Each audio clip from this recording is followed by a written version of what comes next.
Hello दोस्तों, online study cover में आपका स्वागत है। दोस्तों, आज हम लोग रोजगार विद अंकित सर का प्रैक्टिस सेट नंबर 4 कंप्लीट करने वाले हैं। इससे पहले के वीडियो यदि आपने नहीं देखे हैं तो प्लेलिस्ट में जाकर उसे ज़रूर देखिए और चैनल को सब्सक्राइब करिए। तो चलिए शुरू करते हैं। थोड़ा सा बड़ा कर देते हैं इसको।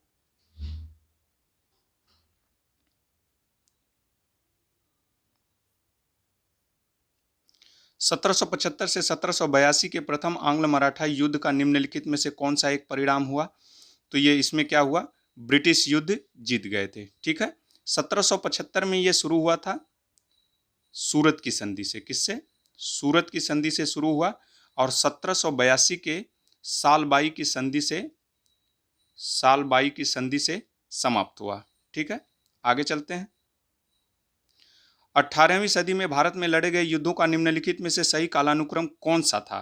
देखिए, अंबर का युद्ध 1749 में हुआ था, प्लासी का युद्ध 1757 में हुआ था, वांडीवास का युद्ध 1760 में हुआ था और बक्सर का युद्ध 1764 में हुआ था। तो आपका आंसर क्या हो जाएगा? बी। ठीक है, आगे चलते हैं। मोहनजोदड़ो का स्थानीय नाम क्या है?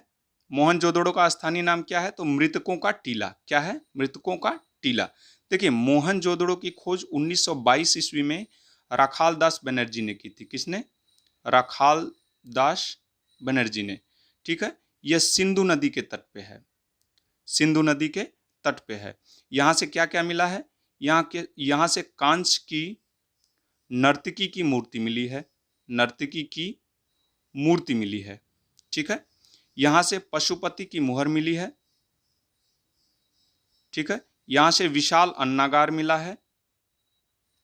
यहां से कुओं के अवशेष भी यहीं से मिले हैं। ठीक है, कुओं के अवशेष भी यहीं से मिले हैं। ठीक है, आगे चलते हैं। भारत के राज चिन्ह में प्रयुक्त होने वाला शब्द सत्यमेव जयते किस उपनिषद से लिया गया है? तो सत्यमेव जयते मुंडक उपनिषद से लिया गया। किससे? मुंडक उपनिषद से। देखिए, उपनिषदों की संख्या कितनी है? 108। इसे वेदांत भी कहा जाता है। क्या कहा जाता है? वेदांत। ठीक है, कठोपनिषद। कठोपनिषद में क्या है? नचिकेता और यम का संवाद मिलता है। नचिकेता और यम का संवाद मिलता है। ठीक है, बृहदारण्य उपनिषद, यह सबसे बड़ा उपनिषद है। सबसे बड़ा उपनिषद है। सबसे छोटा कौन सा है? छोटा है मांडक्योपनिषद। मांडक मांडक्योपनिषद। ठीक है, आगे चलें।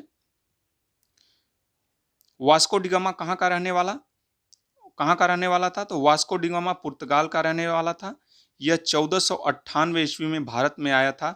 केरल में पहुंचा था। कहाँ? केरल के कोझिकोड में पहुंचा था। उस समय वहां के तात्कालिक राजा जमोरीन जमोरीन ने उसका स्वागत किया था। ठीक है, आगे चलते हैं।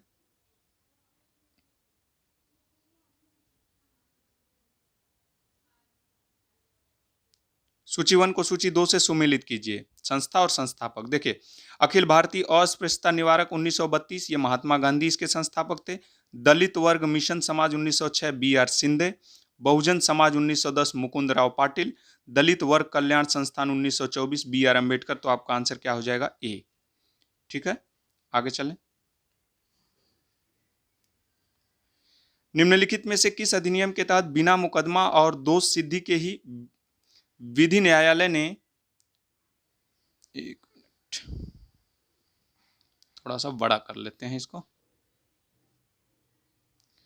निम्नलिखित में से किस अधिनियम के तहत बिना मुकदमा और दोष सिद्धि के ही विधि न्यायालय ने किसी भी व्यक्ति को कैद करने का प्राधिकार सरकार को दे दिया? तो आपका आंसर हो जाएगा वर्ष 1919 का रौलट एक्ट। इसे काला कानून भी कहा गया। क्या कहा गया? काला कानून। ठीक है, इसे बिना वकील, बिना दलील और बिना अपील का कानून कहा गया। बिना अपील का कानून कहा गया। ठीक है,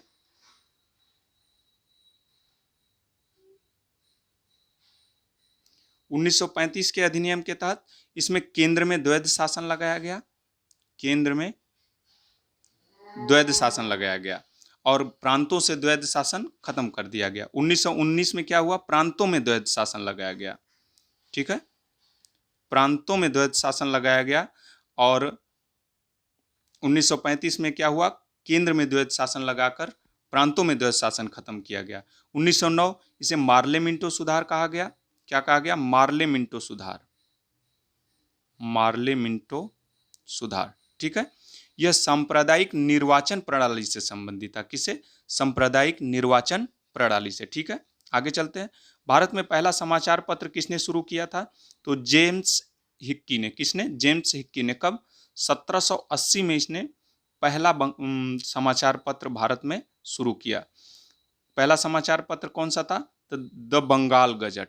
कौन था, बंगाल गजट। ठीक है, भारत का पहला समाचार पत्र द बंगाल गजट किसने शुरू किया था, जेम्स हिक्की ने। कब, 1780। आगे चलते हैं। सूची एक को सूची दो से सुमिलित कीजिए। नवा क्वेश्चन है।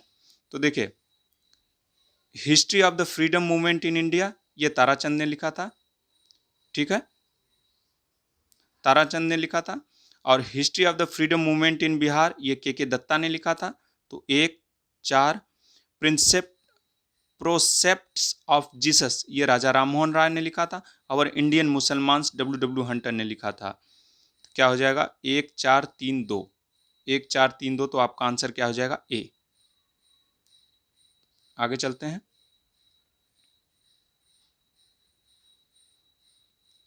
भारत छोड़ो का नारा किसने दिया था, तो भारत छोड़ो का नारा यूसुफ मेहर अली ने दिया था। किसने, मेहर अली ने। महात्मा गांधी कौन सा नारा दिया था, ये करो या मरो का नारा दिया था। करो या मरो का नारा दिया था। जवाहरलाल नेहरू, आराम हराम है। क्या कहा था इन्होंने, आराम हराम है। ठीक है, पूर्ण स्वराज का भी नारा इन्होंने ही दिया था, पूर्ण स्वराज का। ठीक है, संसार की छत किसे कहा जाता है, तो पामीर के पठार को। किसको, पामीर के पठार को। आगे चलते हैं।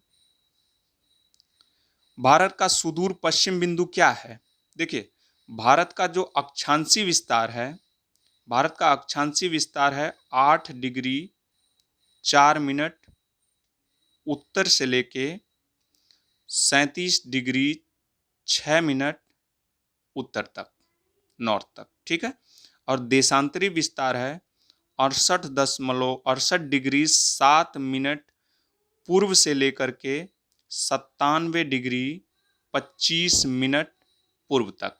ठीक है, तो सबसे पश्चिमी बिंदु कौन सा है, 68 डिग्री 7 मिनट पूर्व। ठीक है, लेकिन ये राजस्थान में नहीं बल्कि ये गुजरात में है। तो पश्चिम वाला ऑप्शन कट जाएगा, ये राजस्थान यहाँ कट जाएगा। तो आपका आंसर क्या हो जाएगा, डी, 68 डिग्री 60 मिनट पूर्व। अरावली श्रेणियां किस राज्य में स्थित है, देखिए, अरावली श्रेणियां राजस्थान, हरियाणा और दिल्ली तक फैली हुई हैं। ठीक है, यह विश्व की सबसे प्राचीनतम पर्वत श्रेणियों में से एक है। ठीक है, और अरावली श्रेणी की सबसे ऊंची चोटी कौन सी है, गुरु शिखर। कौन सी है, गुरु शिखर। इसकी ऊंचाई कितनी है, 1722 मीटर। ठीक है, आगे चलते हैं। निम्नलिखित में से कौन सा एक सुमेलित नहीं है, देखिए, जवाहर सागर ये चंबल नदी पे है, ये राजस्थान में है। ठीक है, नागार्जुन सागर ये कृष्णा नदी पे है। कहाँ, कृष्णा नदी पे, ये आंध्र प्रदेश में है। बिल्कुल सही। शिव समुद्रम ये कावेरी नदी पे है। किस पे, कावेरी नदी पे। ये कर्नाटक, केरल में नहीं है, ये कर्नाटक में है। कहाँ, कर्नाटक में। गांधी सागर ये चंबल नदी पे है, ये मध्य प्रदेश में। बिल्कुल सही है। तो सुमेलित कौन सा नहीं है, तो शिव समुद्रम ये कर्नाटक में है, केरल में नहीं है। तो आपका आंसर क्या हो जाएगा, सी, 15वां। भारत में प्रथम न्यूक्लियर ऊर्जा स्टेशन की स्थापना कहाँ हुई थी, तो आपका आंसर देखिए हो जाएगा, आपका आंसर हो जाएगा तारापुर। कहाँ हो जाएगा, तारापुर। तारापुर कहाँ है, महाराष्ट्र में। ये 1969 में शुरू किया गया था अमेरिका के सहयोग से, यूएस से, संयुक्त राज्य अमेरिका के सहयोग से 1969 में शुरू किया गया था। नरौरा ये उत्तर प्रदेश के बुलंदशहर में, कहाँ है, बुलंदशहर में है। ठीक है, इसकी स्थापना 1991 में की गई थी। ठीक है, आगे चलते हैं।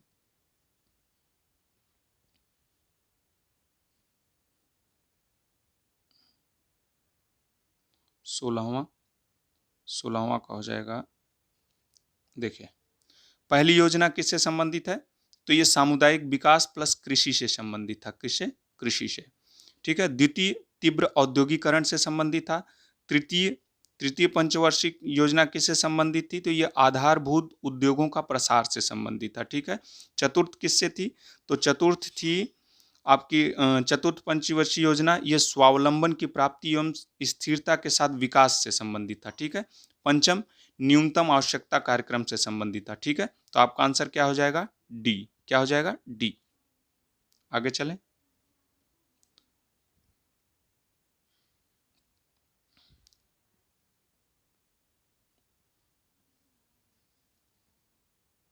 सत्रहवां क्वेश्चन है, निम्नलिखित में से कौन मुक्त व्यापार को सबसे अच्छे से परिभाषित करता है, तो आपका आंसर हो जाएगा निर्यात और आयात पर कोई प्रतिबंध नहीं है। ठीक है, आगे गोल्डन हैंडशेक स्कीम किससे संबंधित है, तो स्वैच्छिक सेवानिवृत्ति से। किससे? स्वैच्छिक सेवानिवृत्ति से। आगे चलते हैं।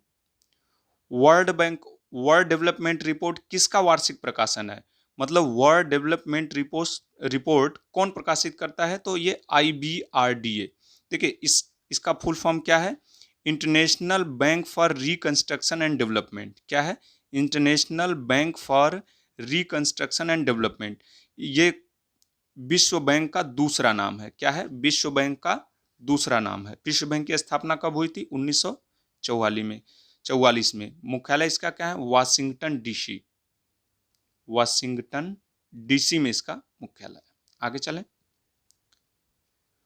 किसी राष्ट्र की राष्ट्रीय आय क्या होती है, तो उत्पादन कार्यों का योगफल होता है। ठीक है, आगे चलें। किस संवैधानिक संशोधन अधिनियम द्वारा संविधान में मूल कर्तव्यों को सम्मिलित किया गया, तो देखिए 42वां संविधान संशोधन 1976 के द्वारा भाग 4 क जोड़ा गया। भाग 4 क जोड़ा गया और इसमें अनुच्छेद 51 क के तहत मौलिक कर्तव्यों को जोड़ा गया। ठीक है, शुरू में मौलिक कर्तव्यों की संख्या कितनी थी? 10। ये कहाँ से लिया गया? रूस से, रसिया से लिया गया। शुरू में मौलिक कर्तव्यों की संख्या कितनी थी? 10। लेकिन 11वां मौलिक कर्तव्य 86वां संविधान संशोधन 2002 में जोड़ा गया। तो वर्तमान में मौलिक कर्तव्यों की संख्या कितनी है? 11। 44वां संविधान संशोधन 1978 के द्वारा इसमें संपत्ति के अधिकार को कानूनी अधिकार बना दिया गया। ठीक है, संपत्ति के अधिकार को कानूनी अधिकार बना दिया गया। आगे चलते हैं। संसदीय प्रणाली वाली सरकार को अन्य किस नाम से जाना जाता है, तो संघीय सरकार के नाम से जाना जाता है। जब राष्ट्रपति एवं उपराष्ट्रपति का पद खाली हो तो भारत के राष्ट्रपति के पद पर कौन होता है, तो यह भारत का मुख्य न्यायाधीश। कौन होता है? भारत का मुख्य न्यायाधीश। ठीक है, आपका आंसर क्या हो जाएगा? बी। राज्यसभा कब भंग की जाती है? देखिए राज्यसभा के सदस्यों का कार्यकाल 6 वर्ष का होता है, लेकिन प्रत्येक 2 वर्ष बाद 1/3 सदस्य सेवानिवृत्त हो जाते हैं। ठीक है, इसका मतलब राज्यसभा कभी भी भंग नहीं की जा सकती। तो आपका आंसर क्या हो जाएगा? डी। आगे चलते हैं। जिला स्तर पर मुख्य चुनाव अधिकारी के रूप में जिला न्यायाधीश क्या कहलाता है, तो आपका आंसर हो जाएगा रिटर्निंग ऑफिसर। क्या कहलाता है? Returning officer. मानव शरीर का भार होता है तो ध्रुवों पे अधिकतम होता है। किस पे? ध्रुवों पे अधिकतम।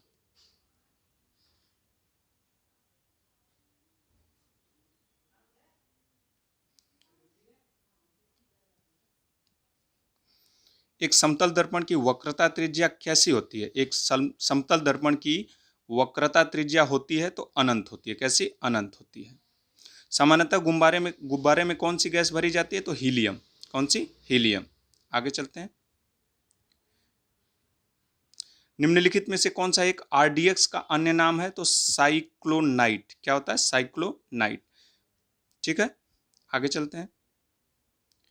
निम्नलिखित निम्नलिखित वर्ग सार्वत्रिक दाता यूनिवर्सल डोनर कौन सा होता है, तो ओ क्या होता है? यूनिवर्सल डोनर होता है। AB क्या होता है? सर्वग्राही होता है। क्या होता है? सर्वग्राही। ठीक है, 36 में चलते हैं। संहार का संधि विच्छेद क्या है? संहार का संधि विच्छेद होता है सम प्लस हार, ये विसर्ग संधि यहाँ होती है। क्या होती है? विसर्ग संधि। मूर्त शब्द का विलोम अमूर्त, क्या होता है? मूर्त का अमूर्त। आगे चलें। निम्नलिखित में से कौन सा शब्द पुत्री का पर्यायवाची नहीं है? तो देखिए, पुत्री का पर्यायवाची दुहिता होता है, तनया होता है, सुता होता है, लेकिन दौहित्र नहीं होता। दौहित्र का मतलब होता है पुत्री की संतान, पुत्री की संतान। ठीक है। भविष्य में होने वाला भावी, भविष्य में होने वाले के लिए एक शब्द भावी। दिन और दीन शब्द युग्म का सही अर्थ क्या है? तो दिन का मतलब होता है दिवस और दीन का मतलब होता है गरीब। आगे चलते हैं। 51। देश का पहला बायोगैस से चलने वाला चार्जिंग स्टेशन कहां शुरू किया गया है? तो ये मुंबई में शुरू किया गया। कहां? मुंबई में। भारत के किस शहर को स्वच्छ सर्वेक्षण पुरस्कार 2021 दिया गया? तो आपका आंसर हो जाएगा इंदौर। किसको? इंदौर को। किसको? इंदौर को। आगे चलें। हाल ही में international association of working woman award किसने जीता? तो ये सुष्मिता सेन ने जीता है। हाल ही में उड़ीसा का कौन सा जिला पहला बाल विवाह मुक्त जिला घोषित किया गया? तो ये गंजम जिला है। कौन सा? गंजम जिला। आगे चलते हैं। हाल ही में किसने वैश्विक जोखिम रिपोर्ट 2022 जारी की है? तो ये विश्व आर्थिक मंच ने जारी किया। किसने? विश्व आर्थिक मंच ने।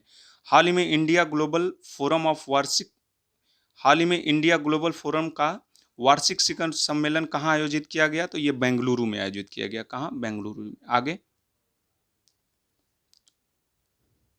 हाल ही में जारी वर्ल्ड हैप्पीनेस रिपोर्ट 2022 के अनुसार भारत कौन से स्थान पे था? तो 136वें स्थान पे। कौन से था? भारत कौन से स्थान पे था? 136वें स्थान पे। पहले स्थान पे कौन है? तो ये फिनलैंड है। फिनलैंड। ठीक है। हाल ही में बखीरा वन्यजीव अभ्यारण्य को रामसर साइट्स के रूप में शामिल किया गया। यह किस राज्य में है? तो बखीरा वन्यजीव अभ्यारण्य उत्तर प्रदेश में है। उत्तर प्रदेश में रामसर साइट की संख्या कितनी हो गई? 10। ठीक है। भारत में टोटल रामसर साइटों की संख्या कितनी है? 75। ठीक है। आगे चलते हैं। हाल ही में किस मंत्रालय के द्वारा भाषा सर्टिफिकेट सेल्फी अभियान शुरू किया गया? तो ये शिक्षा मंत्रालय के द्वारा शुरू किया गया। हाल ही में कौन प्रित्जर पुरस्कार 2022 जीतने वाले पहले अफ्रीकी बने हैं? तो ये फ्रांसीसी कैरे। ये इंपॉर्टेंट है। फ्रांसीसी कैरे पहले अफ्रीकी बने हैं। आगे चलें। भारत में कुल पड़ोसी देशों की संख्या कितनी है? तो 9। कितनी है? 9। 107 तो स्थलीय सीमा से लगे हुए हैं, स्थलीय सीमा से 7 देश लगे हुए हैं और 2 जलीय सीमा से। ठीक है। इससे के साथ कौन? मालदीव और श्रीलंका इसके साथ है और इसके साथ 7 देश हैं स्थलीय सीमा से। सूडान की राजधानी क्या है? तो सूडान की राजधानी खार्तूम है। कहाँ की? सूडान की राजधानी क्या है? खार्तूम। जुबा कहाँ की राजधानी है? तो ये दक्षिणी सूडान की है। दक्षिणी सूडान की राजधानी जुबा। मोगादिशु कहाँ की राजधानी? ये सोमालिया की राजधानी। कहाँ? सोमालिया की। सोमालिया की राजधानी मोगादिशु। अदिस अबाबा कहाँ की राजधानी? इथियोपिया की। इथियोपिया की राजधानी अदिस अबाबा। ठीक है। आगे चलें। राज्यसभा के पदेन अध्यक्ष कौन होता है? तो राज्यसभा का पदेन अध्यक्ष उपराष्ट्रपति होता है। कौन होता है? उपराष्ट्रपति। ब्रिक्स का प्रथम अधिवेशन कब और कहाँ किया गया? देखिए, ब्रिक्स की स्थापना 2009 में की गई थी और इसका प्रथम अधिवेशन भी 2009 में रूस में हुआ था। ठीक है। तो आपका आंसर क्या हो जाएगा? बी। 65। चिल्का झील किस राज्य में स्थित है? तो चिल्का झील उड़ीसा में स्थित है। यह भारत की सबसे बड़ी झील है। क्या है? भारत की सबसे बड़ी झील है। यह खारे पानी की झील है। ठीक है। और ये लैगून झील भी है। पंडित भीमसेन जोशी किससे संबंधित है? ये हिंदुस्तानी गायक हैं। क्या है? हिंदुस्तानी गायक। आगे चलें। विष्णुपुर जो टेराकोटा मंदिरों के लिए प्रसिद्ध है, किस प्रदेश में स्थित है? तो ये पश्चिम बंगाल में। कहाँ? पश्चिम बंगाल में। आगे चलें। देश की पहली महिला सत्र न्यायाधीश अन्ना चंडी किस राज्य से थे? किस राज्य से हैं? तो ये केरल से। कहाँ से? केरल से। देखिए, पहली किसी भी न्यायालय की पहली महिला न्यायाधीश कौन थी? अन्ना चंडी, ठीक है। और सुप्रीम कोर्ट की सुप्रीम कोर्ट की पहली न्यायाधीश कौन है? तो फातिमा बीबी, ठीक है। और उच्च न्यायालय की हाई कोर्ट की पहली महिला मुख्य न्यायाधीश, तो यह है लीला सेठ, ठीक है। तीनों याद हो गया। पहली महिला सत्र किसी भी न्यायालय की पहली महिला न्यायाधीश अन्ना चंडी, सुप्रीम कोर्ट की पहली महिला न्यायाधीश फातिमा बीबी, हाई कोर्ट की पहली महिला मुख्य न्यायाधीश तो लीला सेठ, ठीक है। हॉकी में कितने खिलाड़ी होते हैं? तो 11। आगे चलें। ग्रीन हाउस गैसों की संकल्पना किसने दी थी? तो ये जोसेफ फोरियर ने। किसने? जोसेफ फोरियर ने। दोस्तों, इस वीडियो को यहीं पे कंप्लीट करते हैं। कल एक नए वीडियो के साथ हाजिर होंगे, तब तक के लिए धन्यवाद।